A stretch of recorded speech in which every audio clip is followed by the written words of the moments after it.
Hello hi students, welcome back to our channel. ఈరోజు topic వచ్చేసి గటర్మన్ reaction. ఓకేనా. So last క్లాస్లో మనం ఆల్రెడీ శాండ్మేర్ రియాక్షన్ అంటే ఏంటని డిస్కస్ చేసినాం. ఓకేనా. సో ఈ క్లాస్లో మనం గటర్మన్ రియాక్షన్ అయితే డిస్కస్ చేద్దాం. ఓకేనా.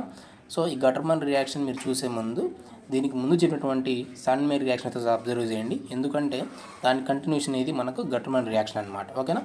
సో ఇక్కడ చూడండి, జస్ట్ మనకి ఇక్కడ గటర్మన్ రియాక్షన్కి శాండ్మేర్ రియాక్షన్కి పెద్దగా డిఫరెన్స్ ఉండదు. జస్ట్ మనం కెటలిస్ట్లో మాత్రమే చేంజ్ చేస్తాం. ఓకేనా. ఇక్కడ చూడండి, ఒకసారి బ్రీఫ్గా చెప్తాను మీకు.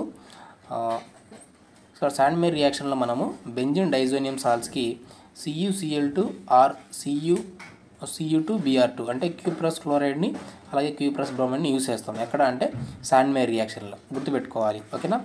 సో మరి గటర్మన్ రియాక్షన్లో ఏంటంటే, గటర్మన్ రియాక్షన్లో మనం ఇక్కడ కాపర్ పౌడర్ని యూజ్ చేస్తాం. కాపర్ పౌడర్ని యూజ్ చేస్తే మనకి ఇక్కడ గటర్మన్ రియాక్షన్ అవుతుంది, గుర్తుపెట్టుకోవాలి.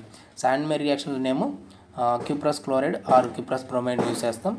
గటర్మన్ రియాక్షన్లో కాపర్ పౌడర్ని అయితే యూజ్ చేస్తాం. ఓకేనా. చూడండి, ఇక్కడ నేను రియాక్షన్ రాస్తా. సో అందుకే మీరు శాండ్మేర్ రియాక్షన్ చూసిన తర్వాత మాత్రమే గటర్మన్ రియాక్షన్ చూస్తే మీకు ఈజీగా అర్థమవుతుంది. ఓకేనా. సో సింగిల్ స్టెప్, చిన్న క్వశ్చన్ అనమాట, చిన్న రియాక్షన్. చూడండి, ఇక్కడ మీకు ఆల్రెడీ శాండ్మేర్ రియాక్షన్లో ఫస్ట్ స్టెప్లో భాగంగా మీకు ప్రిపరేషన్ ఆఫ్ డైజోనియం సాల్ట్స్ చెప్పడం జరిగింది. సో దాన్ని మళ్ళీ నేను ఇక్కడ మీకు ఎక్స్ప్లెయిన్ చేస్తాను ఒకసారి బ్రీఫ్గా. చూడండి, ఇక్కడ మనం ఫస్ట్ డైజోనియం సాల్ట్స్ని ప్రిపేర్ చేసుకోవాలి. ఎందుకు అంటే గటర్మన్ రియాక్షన్ చేయాలన్నా శాండ్మేర్ రియాక్షన్ చేయాలన్నా ఫస్ట్ మనం డైజోనియం సాల్ట్స్ని ప్రిపేర్ చేసుకోవాలి. డైజోనియం సాల్ట్స్ మనం ఎలా ప్రిపేర్ చేస్తామంటే, చూడండి ఇక్కడ. సో అనిలిన్ తీసుకుంటా ఉన్నా. So this is aniline. So this is aniline. So benzene మీద NH2 ఫంక్షనల్ గ్రూప్ ఉంటే అనిలిన్ అంటాం. సో ఈ అనిలిన్ని నేను HCl and NaNO2 0 to 5 degrees centigrade temperature, 0 to 5 degrees centigrade temperature వద్ద మనం హీట్ చేస్తూ ఉన్నాం. So HCl plus NaNO2. So 2 forms benzene diazonium salts, 2 forms N2 plus Cl minus. ఇదే మీకు శాండ్మేర్ రియాక్షన్ కూడా చెప్పడం జరిగింది ఫస్ట్ స్టెప్ కింద. So this is diazonium salts. ఓకేనా. ఇది ఫస్ట్ స్టెప్. సో ఫస్ట్ స్టెప్లో మనం ఏం చేసామంటే ప్రిపరేషన్ ఆఫ్ డైజోనియం సాల్ట్స్ అంటే డైజోనియం సాల్ట్స్ని ప్రిపేర్ చేసుకున్నాం.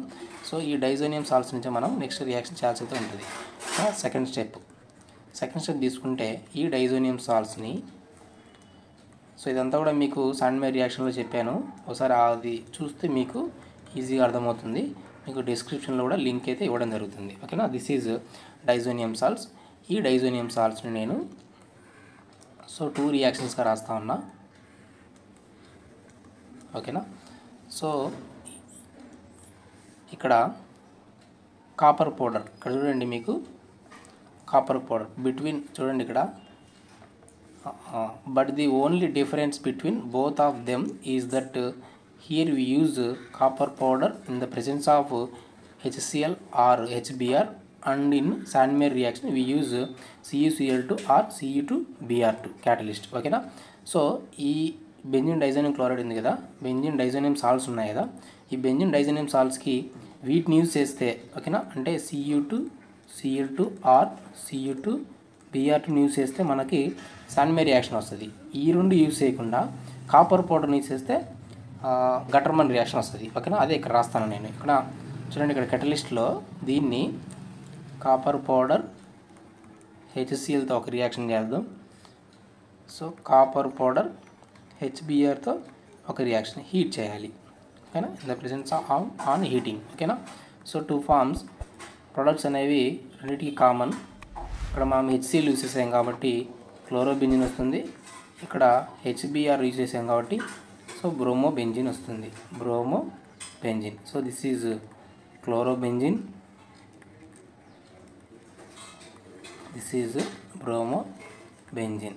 ఓకేనా. రెండింటికి సేమ్. ఓకేనా. డిఫరెన్స్ ఎక్కడ అంటే ఇక్కడ కెటలిస్ట్ డిఫరెన్స్.